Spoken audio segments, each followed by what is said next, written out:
তুমি কি আদৌ স্বাধীন? সন্ধ্যা 6টার মধ্যে বাড়ি ঢুকতে হয়। 2 মিনিট নিজের রুমে দরজা বন্ধ করে তো বসতে পারো না। কি স্বাধীন তুমি? আজ অব্দি বান্ধবীদের সাথে ঘুরতে যাওয়া বা নাইট আউট করার পারমিশন তো পাওনি। ঘুরতে যাবো এটুকু বলার সাহস তো তোমার নাই। এটাকে কি বলে ফ্রিডম? কত বয়স হলো? এই বুড়ো বয়সেও যদি নিজের ইচ্ছে মতন কিছু করার পারমিশন তোমার নেই, কত স্বাধীন তুমি? ছেলেদের সাথে কথা বলার পারমিশন আছে তোমার? আছে? ইংরেজদের থেকে স্বাধীন হয়েছো, বাড়িতে না। অফিসে একদিনের ছুটি চাইতে নিজের ইচ্ছেটাকে মেরে ফেলো। নিজের পাওনা ছুটি চাওয়ার ক্ষমতা তোমার নেই। কিসে স্বাধীন রে? ইংরেজদের থেকে মুক্তি পাইছো, কর্পোরেট লাইফ, হসপিটাল লাইফ এসব থেকে মুক্তি পাবা। এখনো তুমি নীল চাইছো তোমার অফিসে। কর্পোরেট জন্ম থেকে এই জন্মেও আছে তোমার। নিজের বাড়িতে একটু নিজের ইচ্ছে মতন ঘুমালে সকাল থেকে কুরুক্ষেত্র শুরু হয়ে যায়। কিসে স্বাধীন তুমি? বইয়ের ভয়ে অন্য মেয়েদের দিকে একটু তাকাতে পারো না। তোমার ফোনে তোমার এক্সকে তোমার বউ ব্লক করে রেখেছে।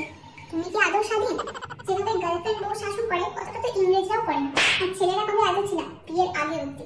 এখন শুধু বইয়ের কথায় ওঠো আর বসো। কিসের আজাদি? বইয়ের মতো কথা বলার সাহস তোমার নেই। নিজের বাড়িতে নিজের ইচ্ছে মতন চ্যালেঞ্জ চেঞ্জ করার আজাদি তোমার নেই। আইছি আবার স্বাধীনতা দিবস পালন করতে।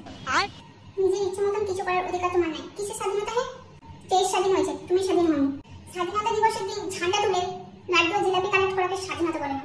টুক করে ডিপি চেঞ্জ করে ইন্ডিয়ান ফ্ল্যাগ লাগানোকে আজাদি বলে না। আমাদের এখানে 15 আগস্টে সবাই ঝান্ডা নিয়ে পাহাড়ে চলে যায়। জানি না পাহাড়ে কে দেশ স্বাধীন হয়েছে। শোন, ভগৎ সিং যদি জানতো না ওই স্বাধীনতা দিবসের দিন তোর ছুটি নিয়ে পাহাড়ে গিয়ে মদ গিলবি, তাহলে ফাঁসি চলে না তোদের ছড়াবে।